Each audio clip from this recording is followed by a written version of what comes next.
Okay, so about the war in Ukraine. I think the way it looks like now, just a matter of time until Ukraine decisively loses and has to take some humiliating peace deal.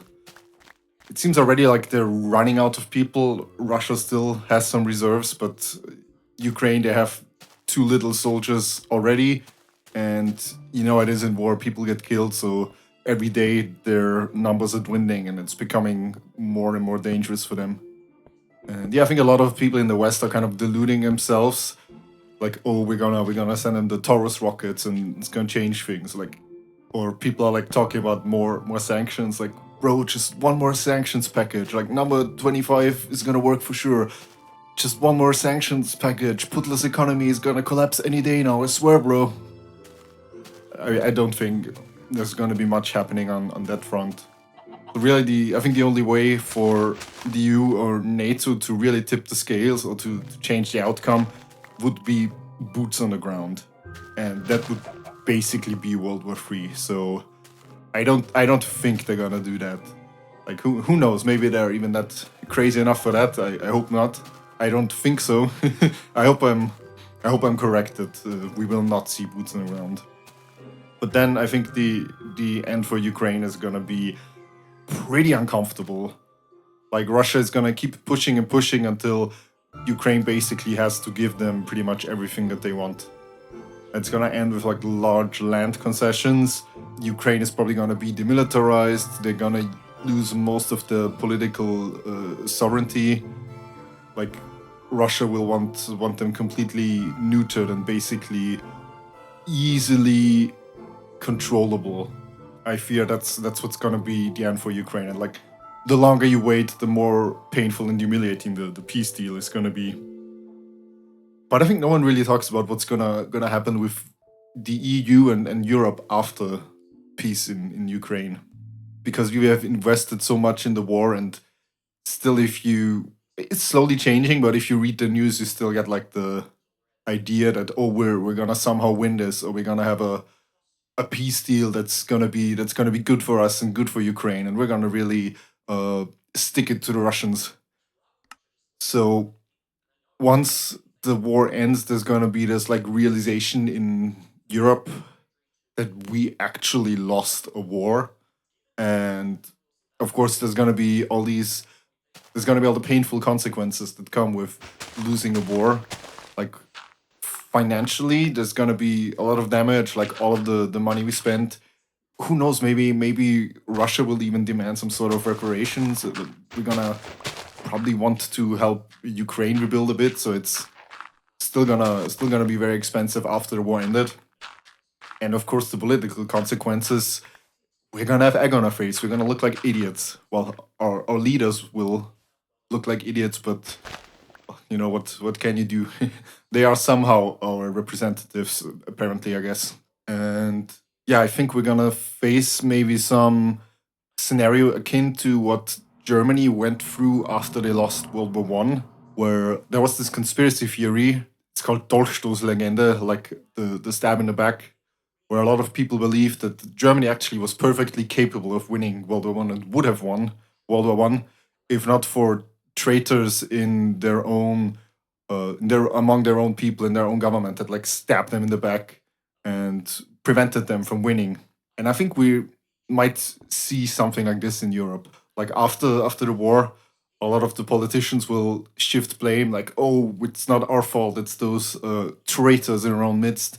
And you can already see how people from both the left and the right, anyone outside the establishment, is made out to be like a secret ally of Putin. Like obviously the people more on the left who are anti-imperialist, they don't really like imperialist wars.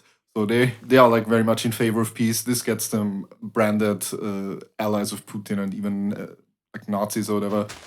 And a lot of people on the right as well don't wanna don't wanna die for neoliberal capitalism. They don't really hate Putin that much because I don't know, they don't care that Russia doesn't have pride parades. They don't care that Russia isn't liberal. So we're already seeing this push from the center to delegitimize everyone that is like outside of the political mainstream, and I think that will get a lot more intense and a lot more militant probably.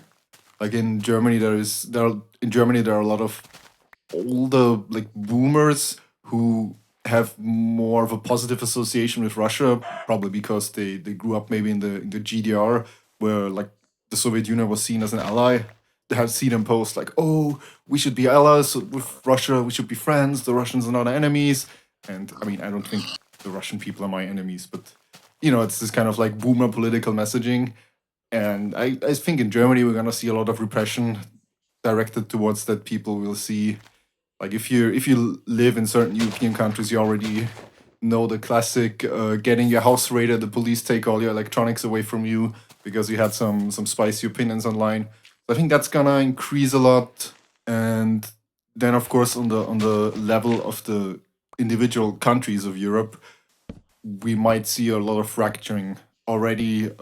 Viktor Orban in Hungary and Fico in Slovakia are like they don't really go along with the common European narrative that much. They want to they want to have some trade deals. They want to have a bit of a more friendly relationship with Russia and China. So this is gonna cause a lot of tension in the EU, and ultimately, I don't think the European Union itself has a strong enough political and administrative structure to really come down hard with authoritarianism on the citizens of the EU. Like it doesn't have a federal EU army, a federal EU police force, so it's still very easy for like an individual country to kind of break away. And I think if the EU goes more into this authoritarian direction, we're going to see countries break away. And once one or two new countries decide to leave, I think that's probably going to be the end of the EU. Like you can't really come back from that. I think with the UK and Brexit, it was just one country. We were able to basically power through, but with more countries leaving, I don't think there's a way to come back from that. And of course, the leadership will look completely incompetent because, after all, they got us into a war that we will have lost. Oh yeah, one more thing. I think this will also mean the end of the liberal democracy we've had in most European countries so far, since the end of World War II, or since the fall of the Soviet Union and the end of the Iron Curtain. I mean, you're already seeing in Romania, like elections being annulled. Germany is talking about banning the AfD. I think with like such a complicated and volatile political situation, there's gonna be repression against political opponents, and I think that's gonna be the end of democracy. Like you can't go infinitely authoritarian without losing a democracy for sure. Oh well, a liberal democracy. Yeah, it's a bit of a grim scenario. I mean, the EU certainly has all of its flaws, but for the average person, there are also a lot of benefits, like the Schengen zone, just being able to go from one EU country to the next with not a lot of bureaucracy and administrative complications. I hope some of that will remain, but I'm not sure of it. And yeah, for like the political relevance of Europe, it's really gonna be the nail in the coffin. Yeah, I guess we'll probably end up fractured and various parts being more aligned with the US and others maybe being a bit more aligned with Russia. Probably not China, we'll see. But yeah, I guess we'll have the United States and Russia definitely vying for influence in like these smaller blocks of European powers. Yeah, it's gonna be very easy for anyone to like break up the EU with divide and conquer tactics. I think a lot of this talk of like getting ready for war and fighting Russia is kind of ridiculous. Like, how would you even fight the war in such a politically divided construct? Like, already the individual countries oftentimes don't get along. I mean, how do you think that's gonna be looking in wartime? Oh, and one more point about military and defense spending, because on the one side you obviously have people talking about like, oh, we need to get ready for war with Russia even, and on the other side you have people arguing like, oh, that's warmongering, we don't want war, we want peace, we shouldn't spend too much on the military. I mean, obviously, I agree. I don't want war. I want peace. But you still always need to be ready to fight the war if push comes to shove. Like the idea of just being peaceful or even neutral that might work for Switzerland, which is like a small country in the Alps, which is naturally defensible, and they have of course a military that will make an invasion of Switzerland so costly that no one will dare go through with it. And I think that's also something that the EU or the individual European countries definitely need to think about. Like after this 80 or 30 years of Pax Americana, we need to learn to be able to defend ourselves again if it comes to that. Just a little teaser for the future, I guess.